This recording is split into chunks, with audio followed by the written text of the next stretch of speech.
Joining me right now is the co-founder of Home Depot. He is the founder and chairman of Invamed Associates. He is Ken Langone, and it is great to see you, Ken. Nice to have you. Thank you so much for joining us. So you are a businessman and have seen this economy change in the last couple of years. Right. What's your take on today, the midterm elections, and what happens if we do see what's at stake, really? Well, I'm not smart enough to know the outcome.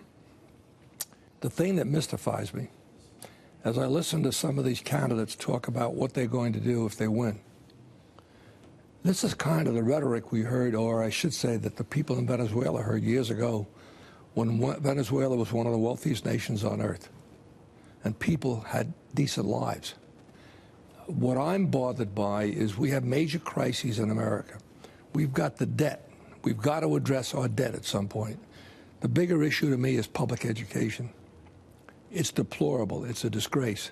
Not one word has been mentioned in this entire campaign. That's a good point. About public education. Yeah. Not one word. The biggest, you want to give people a shot at closing the income inequality gap? Give them an education. Mm-hmm. Make them competitive. Put them, don't forget, the world today is becoming more and more and more competitive. We spend more money per student in public education than any of the 30 developed countries on earth. We rank 28th out of 30th in results. These poor kids in this city are graduating and they're getting high school diplomas, and some of them can only do 4th or 5th grade work. And we've all heard from CEOs who say they can't find the skill sets that are required to fill the jobs that they have. You just wrote a book now a year ago, or more than that, I Love Capitalism. Right. And isn't it incredible to you that we're actually debating capitalism versus socialism? You're right. You're absolutely right. What the heck is going on? I listened to this fellow that's running for governor from Florida. The former, Andrew Gillum? Yeah, the guy that was a mayor of Tallahassee. Tallahassee. If this is what the Floridians want, then let them understand that the probability of having better years ahead is low. People that have reasons to go to Florida, if this man wins and has his way, big if, but if he wins and has his way, the allure and attraction of Florida will drop dramatically. I have a home in Florida. I'm a New York resident. I'll stay a New York resident. My wife and I love here. Yeah. We love this amount. This is where our kids are. This is where our life is. But if the Floridians want to do what the Venezuelans did, which is to opt for a form of socialistic government, then pay the price. If you took away all my net worth and said to me, I'm taking it away from you, but you can't believe how much better it's going to be for so many other people. But it doesn't work that way. Right. You don't elevate the poor by lowering the rich. And he wants to raise taxes, corporate taxes. Oh, he wants to have corporate income taxes. One of the reasons that people move to Florida is because it's a tax-free state, no income tax. That's my point. So is that what happened, though? People from Connecticut and New York, et cetera, moved to Florida, and they took their liberalism with them, and now they're voting to put taxes in place? I don't get it. What happens in Florida? I think some of them. There hasn't been one word about public education in the state of Florida. Yeah.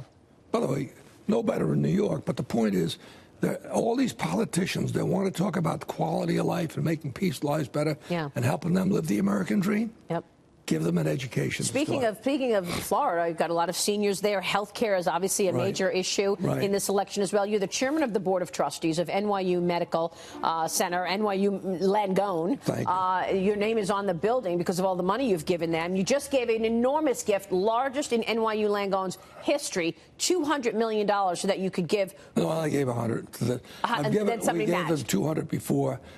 No, better than that. We gave 100, and other people put up $350 million. Wow. So you led this incredible fundraising with your $100 million. I'm part of it. I didn't lead it. We had a lot of people that threw the point is health care. Absolutely. I mean, tell me where the issues are and what's going to drive voters in that regard. Everybody's talking about the cost of health care.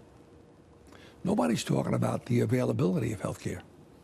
We're going to be short 50,000 primary care physicians in 12 short years, 30,000 pediatricians, and 30,000 OBGYN.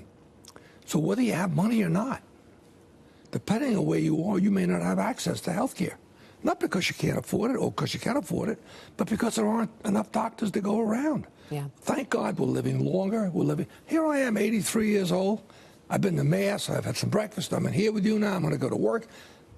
we're living longer, thank God, and we're living better quality lives. I know you are so grateful that you were born in America. Oh, and you love this country. Greatest country on earth. On earth, I know that. But let me look at this headline. The number of 401k millionaires is up 41% from last year, while the number of IRA millionaires is up 25% from the same period.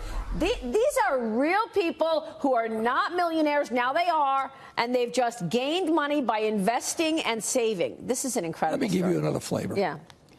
We have 3,000 kids. A kid at Home Depot, if you're under 83, you're a kid. We have 3,000 kids that started in the parking lot, entry level, that are multimillionaires today. The woman that runs the 1,700 United States stores, Anne Marie Campbell, started out as a cashier 33 years ago. Wow. She's from Jamaica. She knows all about capitalism. She's a product of capitalism, but better than that, she's bringing all these kids to the party with her. American dream. It is the American dream. Underline that. How do you keep that American dream alive and well after this midterm election?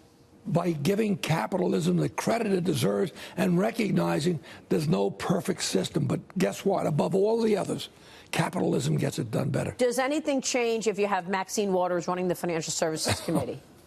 Look, I hope what I'm hearing is all rhetoric. I hope that when they get power, if they get power, that sobriety comes with it. You mean Democrats? Yeah, I hope they say, hey, wait a minute. I mean, it's nonsense about they're going to impeach Kavanaugh for what?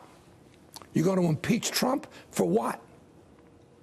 I mean, you had Clinton who got caught, absolutely red-handed caught, and the Senate, they impeached him in the House. Yeah, and you know, speaking of Kavanaugh, we're gonna go right now. But one story that's just enraging, I think, is the fact that now we know 2 women lied about the sexual assault allegations against Brett Kavanaugh. She lied. Martha Stewart went to jail. Her crime was lying to a federal agent. And she wasn't under oath. Yep. Let's see what happens. Let's see if sauce for the goose is sauce for the gander. Well, you don't hear this story anywhere. I mean, we're reporting it. The Journal did an op-ed on it yesterday, but it's nowhere in the mainstream media. You're right. Meanwhile, the mainstream media was driving the bus when all these allegations first came out. They were loving it. And they ruined his life. Ken, it is good to see you as always. Nice seeing you. Thank you so much. Thanks for having me. Ken Langone. Check out the book, I Love Capitalism.